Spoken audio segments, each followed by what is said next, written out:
I am so glad you are here. It is Stoned on Friday in my world. So let's talk about this little beauty. This is, oh, can you hear him clinking? I had to bring lots of examples. This is called Lodolite.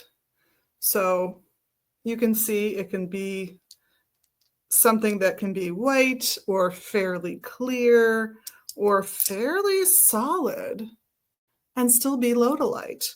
But there will always be these inclusions. Let me see if I can find you. Yeah, there'll always be these inclusions. This is a nice broad stripe in there, so you can see that better. In Lodolite, it's a beautiful stone.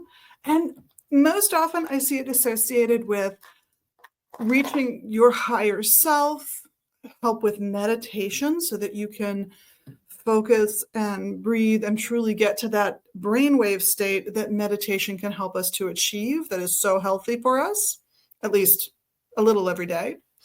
I see it associated with connecting to higher powers, working on your intuition, all kinds of things related to spirituality and psychic abilities.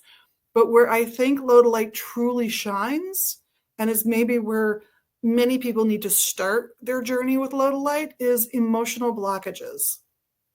So if your heart has been hurt and it has led to you putting up some barriers, if you have learned some harsh lessons and gotten some behaviors out of those harsh lessons that were great at the time, but don't serve you well now, but you still have that emotional tie from the wounds and damage that you took back then, Lodolite is the stone to work with to help you unwind and let go of that emotional damage.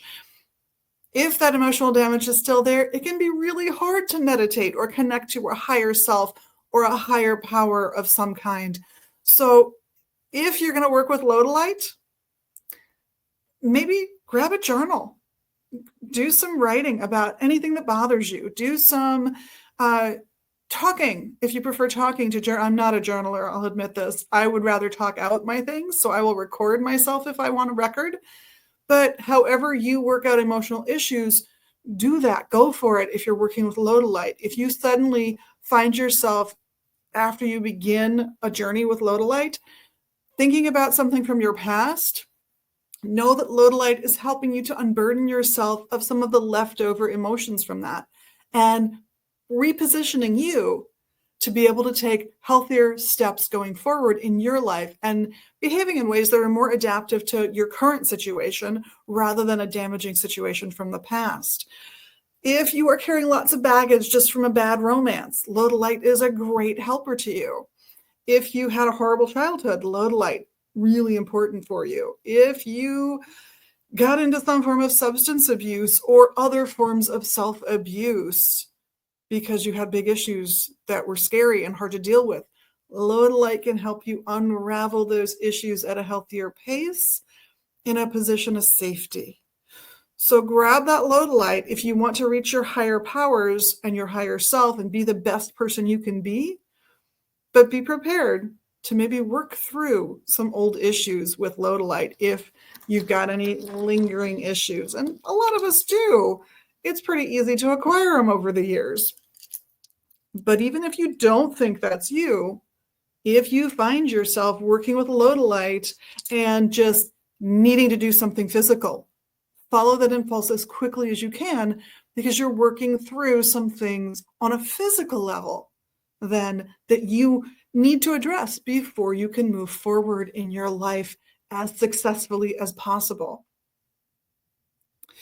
So grab your Lodolite when you want to connect, not just with your higher self, but your inner self, your inner child, any part of you that's ever been wounded and needs that helping hand. And then when you've worked through those things, you're ready for the higher power that Lodolite can help you achieve. This is Liz, and on behalf of myself and all of the staff here at Magus Books and Herbs in Minneapolis and online at magusbooks.com, thanks so much for watching, being your magical you, and doing all the magical things, of course, that you can do here, the liking, the subscribing, etc. So we'll see you soon, I hope, online at magusbooks.com or here at 2520 Central Avenue Northeast in Minneapolis. Blessed be.